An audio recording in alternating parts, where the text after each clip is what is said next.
To my channel দি বোন কাপল story. কালকে পুজোর ব্লগটা তো তোমরা দেখলে, পুরোটাই আমি করেছিলাম, কিন্তু রাত্রে গিয়ে আর এন্ডটা করতে পারিনি, কারণ রাত্রে শুতে শুতে অনেকটা লেট হয়ে গেছিলো। তো আজকে দুপুরবেলা এখন আমি মানে ব্লগটা শুরু করছি আর কি। দুপুর বলতেই 12টা নাগাদ মানে হয়েছে। সকাল থেকে অনেক রিচুয়ালস ছিল, যা ছিল মানে সেগুলো করতে করতে অনেকটা টাইম কেটে গেছে। আর আমি আর তনয় যেহেতু দুজনেই বিজি, আর বাড়ির লোকরা সবাই বিজি, সেই জন্য আলাদা করে ব্লগটা করতে শুরু করতে পারিনি। তো যাই হোক, এখন গান বাজনা মানে রাধা কৃষ্ণের নাচ সবকিছু শুরু হয়ে গেছে, যেটা হয় আর কি, কবি গান যেটা শুরু হয়ে গেছে। আর সেটা করতে করতে মানে রেডি করাতে করাতে অনেকটা আমাদের লেট হয়ে গেছে। তো স্নান করলাম, সবে রেডি হলাম। তো একটু পরে লোকজন সবাই চলে আসবে, মানে আজকে 7টা গ্রাম টোটাল খাবে। তো মোটামুটি প্রায় 2000-এর কাছাকাছি লোক খাবে। তো সেটার একটা অনেক বড় প্রিপারেশন। তো আমরা একটু মানে সকাল থেকে অনেকটা স্ট্রেসেই ছিল সবাই। তো আমি রেডি টেডি হয়েছি, পিওরাও রেডি হয়ে গেছে। এখন সবে নামবো, নেমে সবার খাওয়া দাওয়া কি ঠিকঠাক হচ্ছে কিনা দেখবো। আর একটু ওখানে পুজোর ওখানে যাব, গিয়ে তারপর তোমাদের সাথে দেখাচ্ছি কি কি হচ্ছে।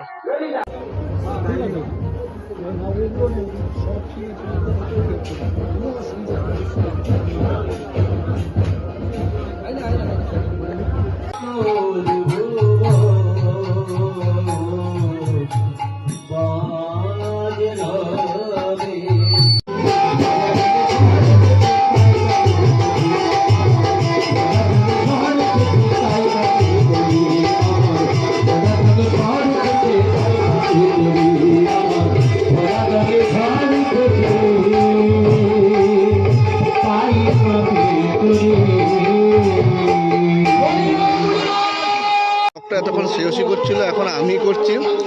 আমাদের যেটা মেন গোপালজির প্রসাদের খাবার দাবার মোটামুটি রেডি, দেখতেই পাচ্ছ। জয়নাম আজকে 1,500 থেকে 1700 বা 1,500 লোক খাবে, সেটাই রান্না। এটা এই আয়োজন চলছে। এটাই বেগুন দই বেগুন হবে। এটা হচ্ছে রান্নাঘর, যেখানে রান্না বান্না হচ্ছে।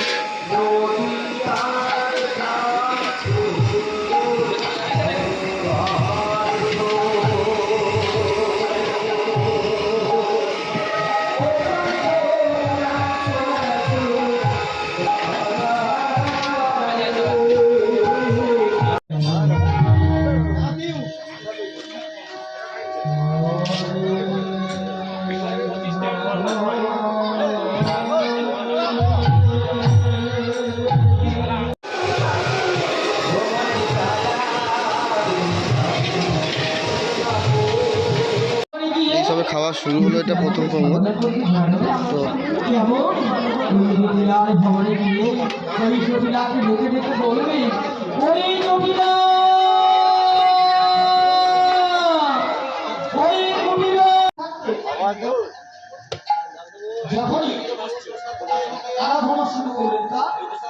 তো সৃষ্টি করেছে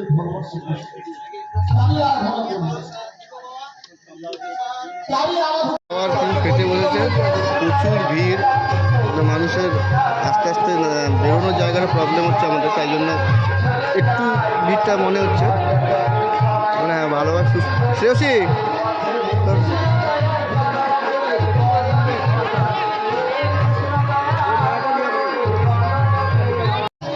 শ্রেয়সী খাওয়াই শেষ হচ্ছে না, খেয়েই যাচ্ছে শ্রেয়সী।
বলে দিই, পুজো শেষে, কীর্তন শেষে, গান শেষে আর সববার খাওয়া হয়ে গেছিলো, তারপরে শেষে যখন গোপালকে নিয়ে যাওয়া হয় তার আগে বাড়ির লোকরা মিলে, মানে বাড়ির সদস্য যতজন আছে সবাই মিলে বাতাসা লুট করায় আর কি।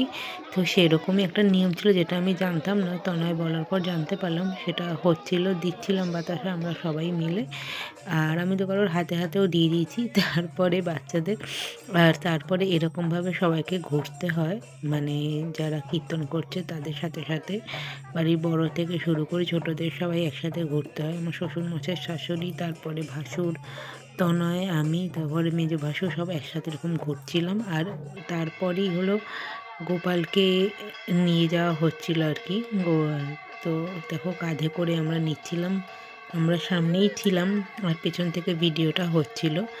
গোপালকে নিয়ে এই পুরোটা অনেকে যায়নি, মানে যারা যারা যারা টোটোতে গেছে বা গাড়িতে গেছে আলাদা করে তারা তো ঠিক আছে, তো বটগাছ অবধি নিয়ে তারপরে এদিক থেকে রাস্তায় ওরা পায়ে হেঁটে, খালি পায়ে হেঁটে বেরিয়েছিল গোপালকে নিয়ে। মানে যেভাবে আনা হয়েছিল, তোমাদের আনা যেভাবে দেখিয়েছিলাম প্রথম দিন, তো সেইভাবে একবারই নিয়ে যাওয়া হয়েছিল। যেরকম ধুমধাম করে আনতে হয় সেরকম ধুমধাম করে আবার তাকে মানে সম্মানের সাথে ফিরিয়েও দিয়ে আসতে হয়, যাতে আবার পরের বছর সে আসে।